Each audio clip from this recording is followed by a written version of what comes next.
Hello বন্ধুরা, অনেক দিন পর আপনাদের সাথে এক ভিডিও নিয়ে চলে এসেছি। এই দেখুন, এটা হচ্ছে আইএনএ দিল্লি হাট আইএনএতে। আর এই মেট্রো স্টেশন, আর এই দেখুন এখানটা এত সুন্দর সাজানো। আর এই যে মলগুলো রয়েছে, আর এই যে ফ্লাইওভার, আর ওদিকে মেট্রো স্টেশন আছে এখানে। আর এইটা হচ্ছে আইএনএর বাইরেটা। এই যে এখন ট্রেন্ডিং চলছে উলের সব জিনিস, এরকম ফুল বিক্রি করা হচ্ছে। আর এগুলো হচ্ছে কিন্তু আইনের একদম মার্কেটের বাইরে। এগুলো এই বাইরে দিয়ে এত মেলার মতো বসেছে, প্রচুর দোকান। এই দেখুন এই লাল রঙের এটা হচ্ছে মেট্রো। আর এখানে ময়ূরপঙ্খী বিক্রি হচ্ছে। আর এই যে ঘন্টা, বিভিন্ন ব্যাগ, বিভিন্ন রকমের হাতের গড়া জিনিস এখানে বিক্রি হচ্ছে। এগুলো কিন্তু আইনের মার্কেটের মানে দিল্লি হাটের বাইরে এগুলো। এই যে কত সুন্দর সুন্দর জিনিস এখানে, প্রচুর এই শীতের সময়তে। এমনিতেও হয়, এক এক সময় এক একটা ইভেন্ট হয় এখানে। তাই যে এগুলো সেই সব জিনিসপত্র এখানে বিক্রি হচ্ছে। আমি এখানে 30 টাকার টিকিট কেটে নিলাম। এই যে তারপরে এই ভেতরে এখন এই ব্যাগ চেক করে এন্ট্রি হয়ে গেল।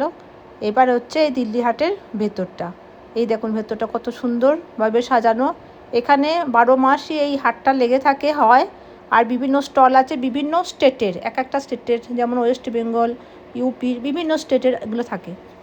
আর এইভাবে এখন সাজানো হচ্ছে। এখন শীতের জন্য এখন শীতের সব জিনিসপত্র বিক্রি হচ্ছে সব। এই দেখুন একটা হাতি রয়েছে এখানে, কেউ কেউ এখানে ফটোও নিচ্ছে।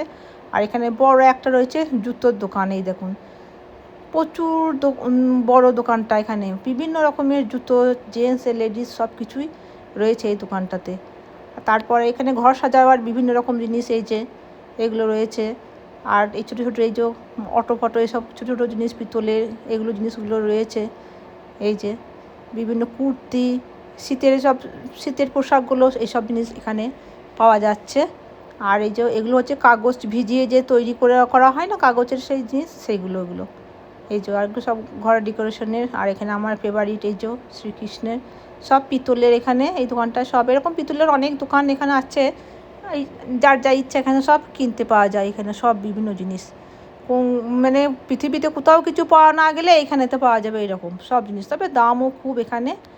আর এই যে বিভিন্ন লোক এখানে দেখুন, এটাও বিক্রি করার এই ঘরের এসব জিনিসপত্র রয়েছে। আপনি এই একদম সেই কাশ্মীর থেকে কন্যাকুমারী পর্যন্ত যা যা জিনিস সব এখানে পাওয়া যাবে। শুধু এখানে নয়, এখন আমি দেখেছি সব জায়গায় সব জিনিসটাই পাওয়া যায়, একই কমন হয়ে গেছে এখন সব জায়গাতেই।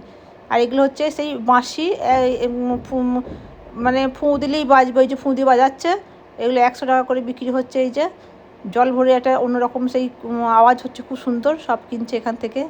আর এই যে বিভিন্ন রকমের এখানে এই দেখুন গালিচাই সব রয়েছে, কার্পেট। আর এগুলো হচ্ছে হাতে বোনা এই যে সোয়েটার, যে ক্রুশে বোনা হয় সেগুলো। এইসব ঘর সাজাবার আইটেম রয়েছে বিভিন্ন রকমের, খুব সুন্দর সুন্দর। আর এই দেখুন এটা হচ্ছে আমাদের ছোটোবেলায় দেখেছি সেই গোলক ধাঁধা, এর ভেতরে এরকম করে দেখা হয়, সেটাও এখানে দেখতে পাওয়া যাচ্ছে। এগুলো তো দেখতে পাওয়াই যায় না, বিলুপ্ত হয়ে গিয়েছে।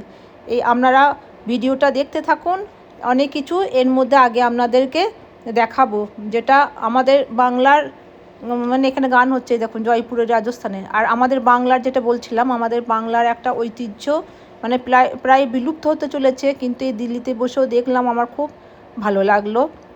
তাই আমি এই ভিডিওটা বানালাম আপনাদের শেয়ার করার জন্য, যে আপনারাও শুধু দেখুন কত সুন্দর জিনিসপত্র এখানে পাওয়া যায়। আর এগুলো হচ্ছে টেবিল ল্যাম্প, এই যে এগুলো প্রচুর বিক্রি হচ্ছে টেবিল ল্যাম্প। আর এই দেখুন, এই যে বললাম একদম কোনো জিনিসটা কোথাও পাওয়া যায় না তা নয়, আজকাল সব জায়গাতে সব জিনিসটাই পাওয়া যায়। এই দেখুন আমরা চলে এসেছি সেই জিনিসটা দেখানোর জন্য। এনারা সুদূর পুরুলিয়া থেকে এসেছেন এখানে ছৌ নৃত্য করার জন্য। এই দেখুন ছৌ নৃত্য হচ্ছে, যেটা আমরা ওয়েস্ট বেঙ্গলের সব জায়গায় দেখতে পাই না। এটা আমাদের পুরুলিয়ার যে একটা গর্ব, ছৌ নৃত্য আগে বিভিন্ন জায়গায় হতো, এখন তো আর অত দেখতেই পাওয়া যায় না। তবে এখানে দিল্লিতে এই দিল্লির হাটে দেখতে পেলাম, আমি অ্যাড দেখলাম, তারপরে তার জন্য আমি এই মার্কেটে এলাম। এখানে শুধুমাত্র এই এই দিল্লি হাটের মেলা এসবের জন্য নয়, শুধুই আমি এই ছৌ নৃত্যটা দেখার জন্যই আমি এখানে এসেছি। এই দেখুন আমি এনাদেরকে জিজ্ঞেস করলাম, এরা অনেক কদিন ধরে এসেছেন এখানে আর এই ছৌ নৃত্য দেখানোর জন্য।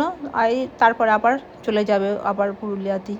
এই যে এখানে 12 মাস কিন্তু এটা হয় না, এটা এখন হচ্ছে, সেইটা দেখানোর জন্যই আমি আপনাদেরকে এইটা ভিডিওটা বানালাম। এই যে গণেশ মানে মহিষাসুর মর্দিনী, যেটা আর কি গণেশ, কার্তিক, তারপরে ওই যে অসুর রয়েছে, এই যে বাঘ রয়েছে, এরা বিভিন্ন জন এখানে সব ভিডিও করছে, ভিডিও করে করে সব ছাড়ছে। আমিও ফোনে দেখলাম যে অ্যাড দেখে তবে এখানে দেখতে এসেছি। আমার খুব ভালো লাগলো যে আমাদের বাংলার একটা কালচার যে সংস্কৃতি, এটা সেই জিনিসটা এখানে হচ্ছে সেটা আমি দেখানোর জন্য। এটা সচরাচর অনেকে জানে না, আশেপাশে সবাই বলছে এটা কী হচ্ছে কী হচ্ছে। তো আমার কানে যা এলো তাই আমি অনেকজনকে বললাম যে এটা ওয়েস্ট বেঙ্গলের এরকম একটা কালচার এখানকার হতো, প্রায় এটা বিলুপ্তই হতে চলেছে। এই যে এই দুর্গা এখন করছেন, তারপরে এই মহিষাসুরমর্দিনী এই যে পালাটা যেটা হচ্ছে সেটা বধ হবে, এই ওষুধ চলে এলো, বেশ ভালো লাগছে দেখতে। আর প্রচুর ভিড়, প্রচুর, মানে এনারা দিনে 4-5 বার, অনেকবার করে, 4-5 বারেরও বেশি হয়তো। এই কিছুক্ষণ পর পর লোক জড়ো হচ্ছে, একটা দল আসছে আবার একটা দল দেখছে চলে যাচ্ছে এরকম।